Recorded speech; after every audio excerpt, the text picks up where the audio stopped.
We've arrived. Anyway, so tcgplayer sale today. When this video goes up, it will be around 7 p.m. So sale alert. If you have not purchased stuff, I have already done what I'm going to do. I'm going to go over what I purchased, why I purchased it, as well as after everyone stops listening, I'm going to go into a little bit more detail about something else I've been purchasing for a long time. I'm not going to show or say how many I have exactly, just something that I am actively doing. So if you also want to sell them to me, I will acquire them. Anyway, moving on. Now, as we saw from the Wednesday opening video, I officially started cracking Theros Beyond Death boxes. Why am I breaking these? The EV is roughly $135 to $150 a box before you count the bulk. The bulk factored in is another solid hunk of change, which means my profit margins on boxes at $100 a box are about 30 to 50%. This is fantastic. This is where I want to be. This is what I need to be. Generally speaking, my common bulk, as it sells through steadily, covers any and all fees that I would incur. So for me, because I do monetize everything, that is something I've done. Now, I have the emails up. I'm going to kind of go over these real quick. This was 12 loose boosters that I purchased of Theros Beyond Death. I also picked up, let's see, where is it?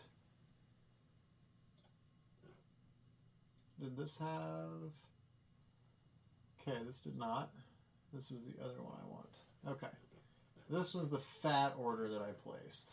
So, I also picked up in my first order because, again, the website this morning when I was placing my orders was a little bit buggy. It was crashing. I had a hard time actually getting my order in.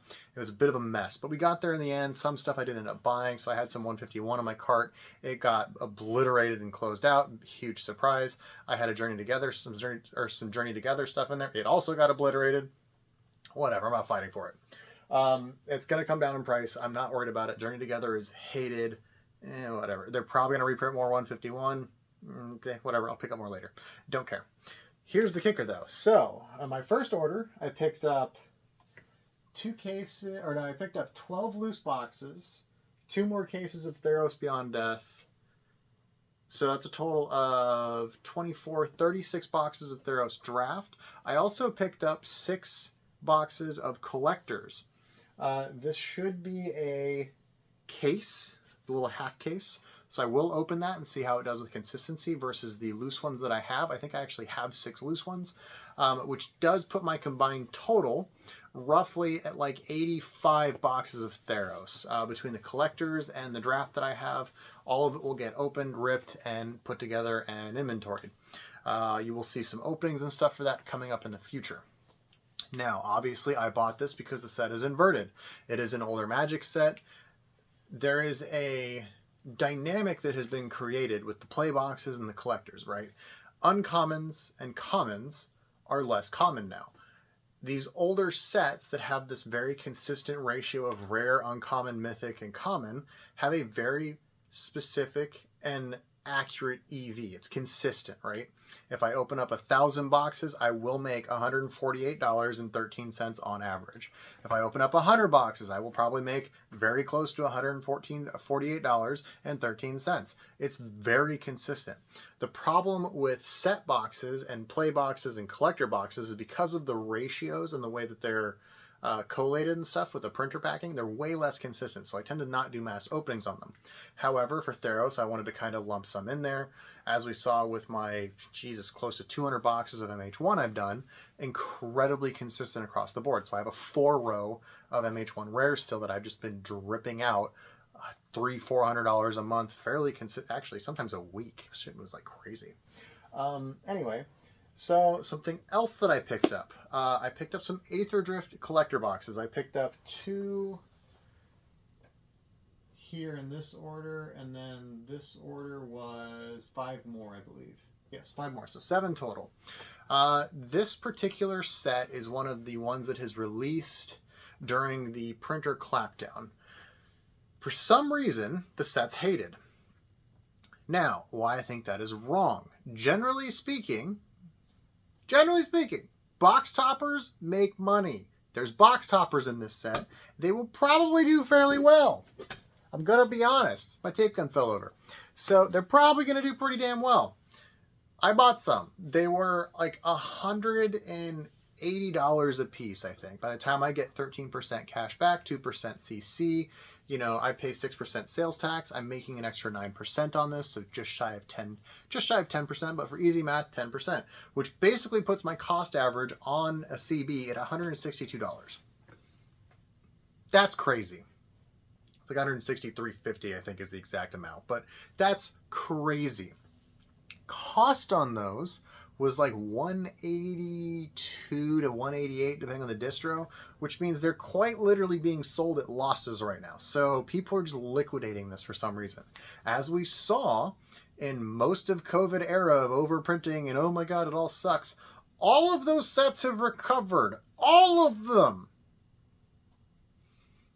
Okay. If it dips further, I will buy another 7 to 15 of them. I don't care.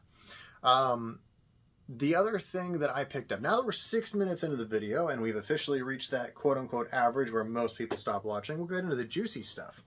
As you all know, I do play Flesh and Blood. I collect Flesh and Blood, and I love the game. I go to the events. I need to buy my tickets for Vegas, by the way, because, oh my god, that's like 3-4 weeks away.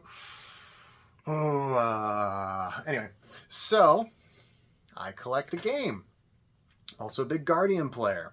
So something that I picked up personally, I will give you the total count. I got refunded for one already.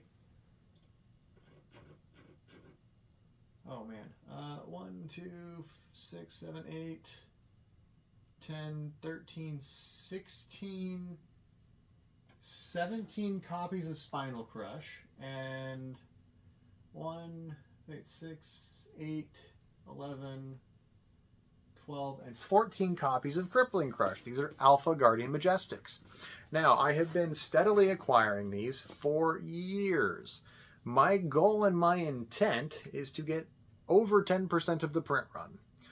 When I officially hit 10% of the print run, which is about, I think it's 824 copies total, or 780, something like that. Whenever I get to that point, I will make a very public post about it. I will post it in Facebook. I will make a video about it. Everyone will know. I will not stop buying, however. That's the caveat. I will retain and hold 10% of the print run.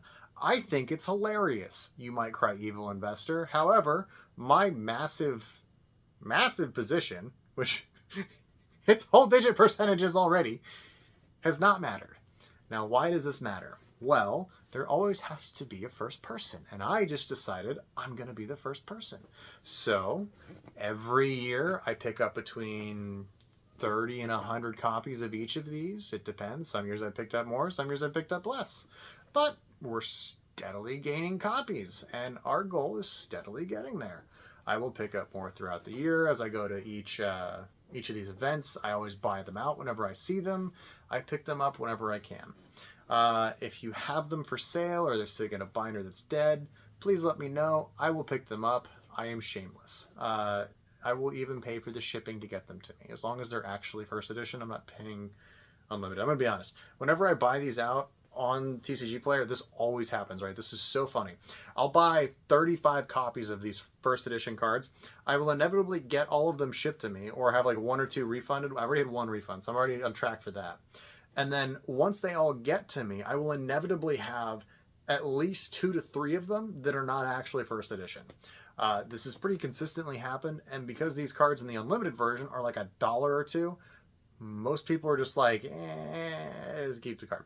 So ironically, out of this, I've somehow net like $30 or $40 worth of random Guardian Majestics, because every time I do these buyouts, I end up with a bunch of extra copies. So it's kind of funny. On a side note,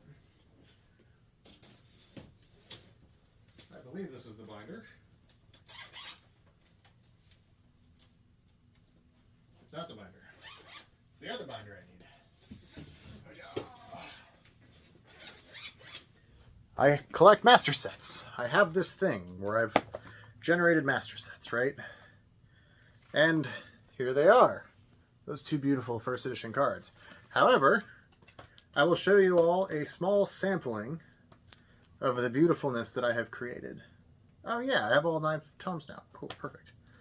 I do need I do need one more steel blade. That's a work in progress. Ah, here it is. This is what degeneracy looks like, guys. This is what degens are. This is 9 copies of each. This binder has 10.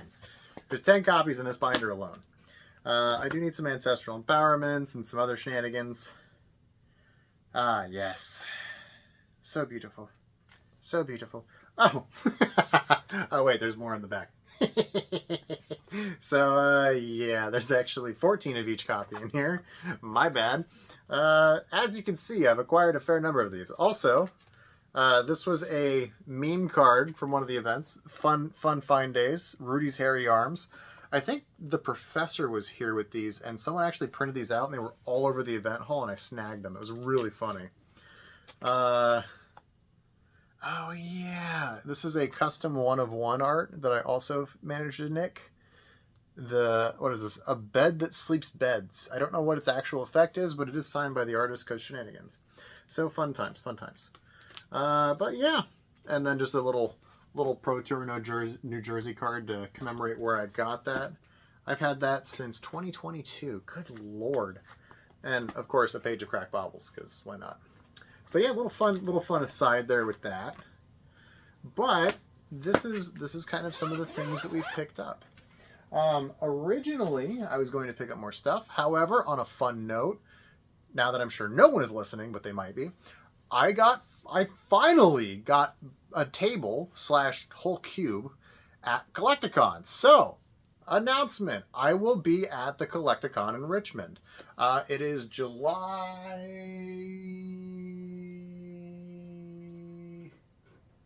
26th through the 27th. It will be a lot of fun. I will be there with a few friends that will be helping me at the booth. I will have my posters out.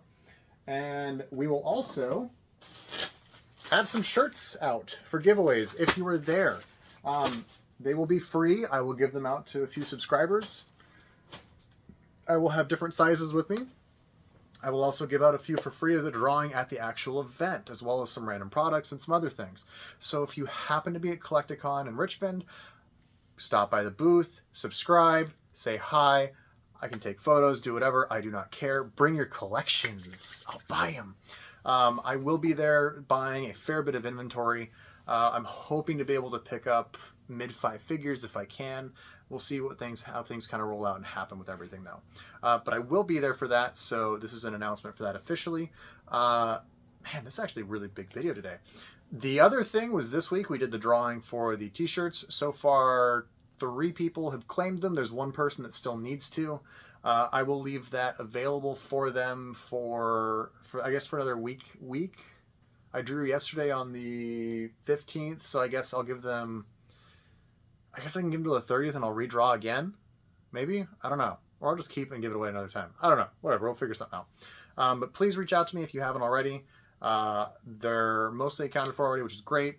These are being shipped to you guys for free. I have one guy in Australia who's getting one.